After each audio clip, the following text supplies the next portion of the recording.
I'm gonna make my comments and talk tonight against a real case study, a do no harm road construction project in a very remote valley in a far flung country.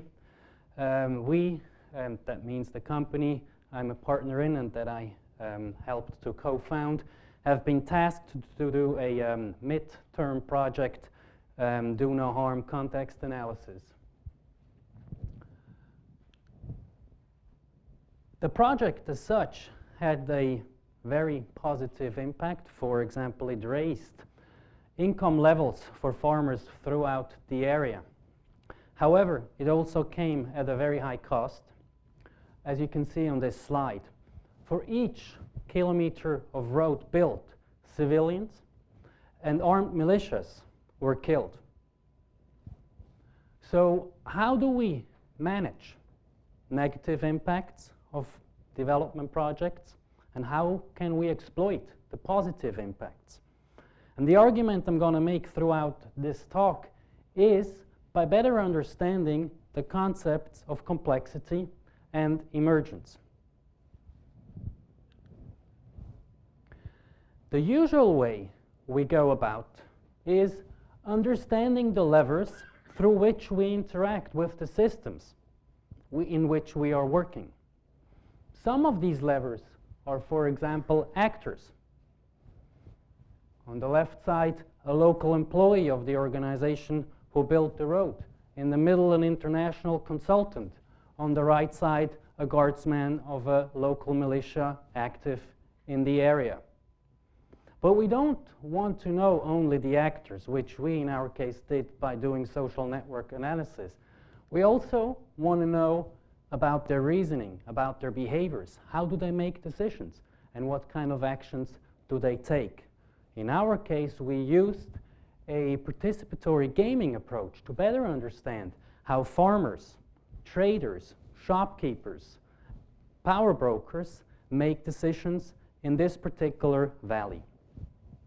Finally, we wanted to know what is the population, who is the population in which this road project is actually implemented.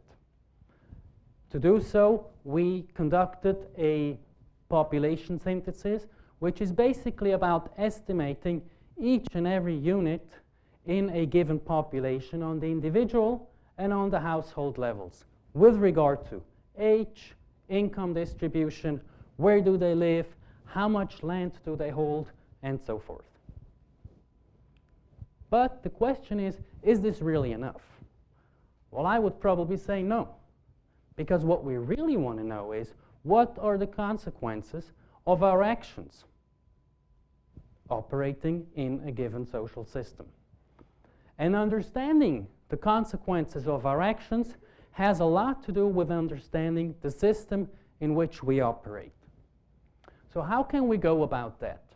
We chose an approach called social simulation. Social simulation, in a nutshell, is basically about rendering the actors and their behaviors, about which I talked a couple of minutes ago, as agents. Little computer programs that we then have interact in a simulation. Resulting from these interactions are certain dynamics and patterns on a macro level. Now, this idea of social simulation is darn close to what we call emergence.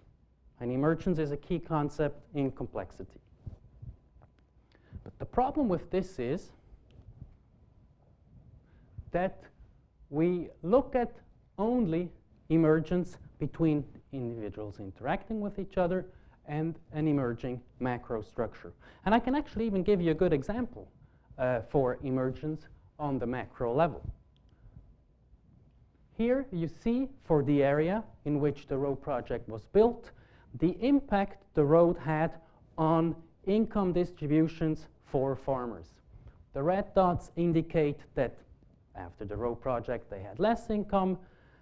The blue dots show farmers, families who had more income, and the white ones, I'm not really sure whether you can see them, but the white ones indicate that there was no real change for them. The problem is this is a somewhat antiquated concept of emergence. I also call it the myth of emergence. Why? Because individuals interact with each other on the micro level, giving rise to structures on the macro level.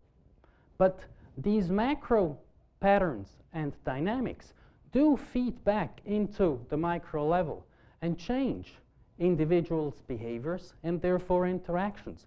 And furthermore, individuals can, some of them at least, for example power brokers, strategically manipulate the macro level. And I can give you an example for that. This is an output from the simulation, and you can see the interactions and changes of behavior of power brokers as a result of the road project.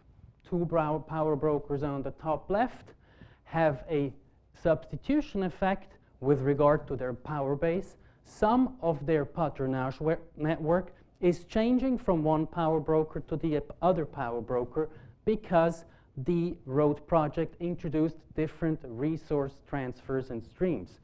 Another power broker on the lower right just lost a lot of traffic because the new road is diverting away traffic from the place he lives, and therefore he has less income. And another power broker on the top right has more income and therefore starts to developing land. This will indeed feed in again into the macro level dynamics. Now that's only half of the story still, because we also have emergence on the meso level, meaning individuals interact with each other, giving rise to group formation. Those groups interact again with each other, giving rise, once again, to patterns and dynamics on the macro level. That then feeds back into, from the macro level to the meso level, changing behaviors of groups and therefore interaction patterns, which again feeds back into the micro level, changing individual behaviors and therefore also individual interaction patterns, and so forth. And I can also give you an example for emergence on the meso level. Intergroup conflict. What you can see here is that the road construction project fed in a lot of resources so that militias in the area did not have a lot of reason during the project to fight over resources because they were in abundance. Once the project came to an end and this resource inflow stopped, militias started to fight again, and as you can see on the y-axis, that the number of total casualties started to increase again. Now, this meso level also has another epistemological, if you will, use. It is on the meso level, as a very special colleague and friend of mine pointed out to me, that we can identify entries for intervention. Think, for example, about extending this relatively low level of violence and creating a pattern, a sustained pattern of low violence here. The problem is that you cannot intervene on the meso level. Neither can you intervene on the macro level. It's not something abstract you can deal with. You need to have something concrete. This concrete something is situated on the micro level. For example, the power brokers. You can negotiate with them, you can talk to them, you can mediate, and so forth. It is there where you need to go through these levers we identified before. This, again, will change behavior on the individual level, leading, hopefully in this particular case, changes to level of on the meso level, which then will feed up to the macro level, for example, leading to even more improved economic conditions throughout the area. And of course, this then feeds back into the micro level again, in this case, changing behaviors of power brokers. So to make a long story short, emergence and complexity are great tools to understand and inform, ultimately, management for projects, programs, perhaps even policies, but only if they're understood properly in their entire complexity and if they're applied in conjunction with a methodology that is commensurate with the complexity of the task.